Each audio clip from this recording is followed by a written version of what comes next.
প্রাপ্য আটকে রেখে, বাংলাকে সম্মান না দিয়ে 4 বছর ধরে এরিয়ারের টাকা কোথায়?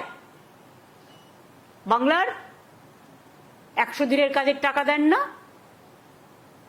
বাংলার বাড়ির টাকা দেন না, গ্রামীণ রাস্তার টাকা দেন না। এরকম অনেক প্রজেক্ট আছে। আমরা 1,72,000 কোটি টাকার উপর আপনাদের কাছে পাই।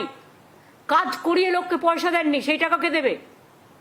100 দিনের কাজ যারা করেছে, জীবন দিয়ে শ্রম দিয়েছে, right to work is our constitutional right, তাদের টাকা দেননি। সেই টাকা চাইতে গিয়ে আমাদের এমপি এমএলএদের সব কেস ঢুকিয়ে দিয়েছেন। সেই টাকা আমরা রাজ্য সরকার থেকে দিয়েছি, পেমেন্ট করেছি। সে টাকা কে দেবে? এই যে 4 বছর ধরে আমরা কর্মশ্রী করছি আমাদের নিজেদের টাকায়, সে টাকা কে দেবে? অর্থনৈতিক সন্ত্রাস করেছেন, রাজনীতির সন্ত্রাস করেছেন, মিডিয়া সন্ত্রাস করেছেন।